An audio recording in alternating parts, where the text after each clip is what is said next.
মধুপুর থানার এক অফিসারের বিরুদ্ধে অবৈধ পাচার বাণিজ্যের সাথে যারা যুক্ত রয়েছে তাদের কাছ থেকে মোটা অঙ্কের টাকা হাতিয়ে নেওয়ার অভিযোগ উঠল।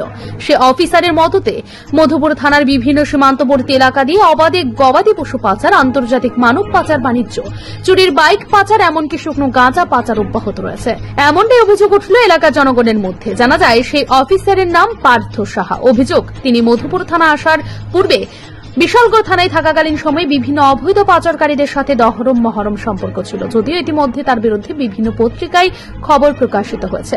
একমাত্র অফিসার যিনি মধুপুর থানায় সরাসরি গবাদি পশু বাংলাদেশে পার হওয়ার অনুমতি দিয়েছে মোটা অঙ্কের টাকার বিনিময়ে, এমনটাই অভিযোগ মধুপুর থানার পুলিশের কাছ থেকে। একটা সময় জেলার পুলিশ সুপারের নজর আসতেই তাকে বিশালগড় থানা থেকে সরিয়ে মধুপুর থানায় আনা হয়। কিন্তু মধুপুর থানায় আসার পর থেকে তার সাথে পাচারকারীরা সরাসরি যোগাযোগ রেখে পোড়াথল রাজনগর, কামথানা, কোয়াডেপা, কোনাবন, রাধানগর, হেরিকরদোলা ইত্যাদি এলাকা দিয়ে অবাধে গবাদি পশু, চুরির বাইক, শুকনো গাঁজা ওই পার থেকে বাংলাদেশি কিংবা রোহিঙ্গা ওই পারে পার করছে। একমাত্র মধুপুর থানার অফিসার যিনি গবাদি পশু সরাসরি বাংলাদেশের পাচার করার অনুমতি দিয়েছে মোটা অঙ্কের টাকার বিনিময়ে পাচারকারীদের, এমনটাই অভিযোগ উঠতে শুরু করল মধুপুর থানার বিভিন্ন এলাকার মধ্যে।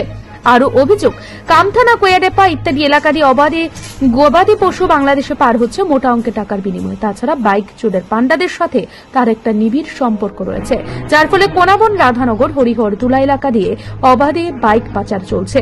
তার পাশাপাশি কোন এনডিপিএস মামলা যদি মধুপুর থানার পুলিশের হাতে গ্রেফতার হয় গাঁজা সহ, তাহলে যারা গাঁজা পাচারের সাথে যুক্ত রয়েছে মোটা অঙ্কের টাকা নিয়ে আসার জন্য হুমকি দিতে থাকে। পাশাপাশি যারা গাঁজা পাচার বাণিজ্যের সাথে যুক্ত রয়েছে তাদের খোঁজ খবর নিয়ে বাড়িতে ফোন করে তাদেরকেও থানায় আসতে হুমকি দিতে থাকে। যদিও ইতিমধ্যে তার বিরুদ্ধে কয়েকটি পত্রিকায় এইসব খবর প্রকাশিত হয়েছে। যদি থানায় না আসা হয় তাহলে তাদের বিরুদ্ধে মামলা রুজু করে দেওয়া হবে বলে হুমকি দিতে থাকে, এমনটাই অভিযোগ উঠতে শুরু করেছে। এদিকে আরো অভিযোগ, গত কয়েকদিন যাবৎ মধুপুর থানার ওসি থানাতে না থাকাকালীন সময়ে তিনি পাচারকারীদের সাথে নিবিড় সম্পর্ক রেখে মোটা অঙ্কের টাকা হাতিয়ে নিচ্ছেন থানায় বসে। সে অফিসারের সাথে দেখা করে সে প্রকাশ্যে বাজারে খোলা সেই কথা প্রকাশ্য বাজারে বলে বেড়াচ্ছে। তবে ইতিমধ্যে তার এই অবৈধ কাজকর্মে এলাকার জনগণ তার বিরুদ্ধে জেলা পুলিশ সুপারের নিকট নালিশ জানাবেন বলে জানা যায়। কেন অসহায় যুবকদের ডেকে নিয়ে হুমকি দিচ্ছে, তাদের কি দোষ, সেই পথে হাঁটছে এলাকার জনগণ বলে সূত্রের খবর। তবে এই ব্যাপারে মধুপুর থানার ওসি পুরোপুরি বৃষ্টির ঘুমে আচ্ছন্ন বলে জানা যায়।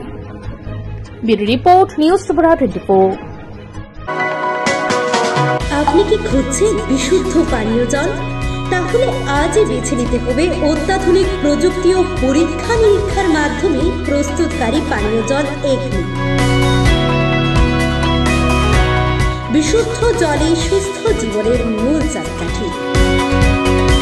Agony packaged drinking water.